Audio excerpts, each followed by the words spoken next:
नमस्कार, मी किरण जाधव आणि आपण बघत आहात महाराष्ट्र न्यूज चॅनल।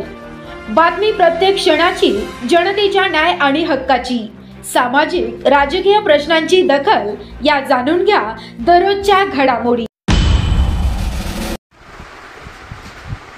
परभणी लोकसभा महाविकास आघाडीचे उमेदवार संजय जाधव यांनी शक्ती प्रदर्शनाने उमेदवारी अर्ज दाखल केला। परभणी लोकसभा महाविकास आघाडीचे उमेदवार संजय जाधव यांनी शक्ती प्रदर्शनाने उमेदवारी अर्ज दाखल केला। असंख्य जनसमुदायाच्या साक्षीने महाविकास आघाडी, शिवसेना व मित्रपक्षाचे प्रमुख पदाधिकारी, कार्यकर्ते, शिवसैनिकांच्या उपस्थितीमध्ये परभणी लोकसभेसाठी अर्ज दाखल केला।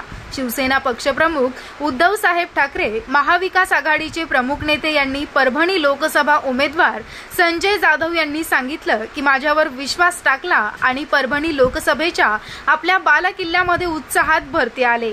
पक्षश्रेष्ठींनी आणि जनतेने टाकलेला हा विश्वास सार्थ करून सलग तिसऱ्यांदा एक प्रचंड मोठा विजय आपण खेचून आणू अशी ग्वाही देतो। या प्रसंगी विधान परिषदेचे पक्षनेते अंबादासजी दानवे, आमदार राजेश भैया टोपे, खासदार फौजिया खान, आमदार सुरेशराव वरपुडकर, आमदार राजेश राठोड, आमदार राहुल पाटील, माजी आमदार सुरेश कुमारजी जेतलिया, माजी आमदार सीतारामजी घनदाट, विजयराव गव्हाणे, माजी आमदार विजय भांबळे, संतोष सांबरे, ए जे पाटील बोराडे यांची उपस्थिती होती।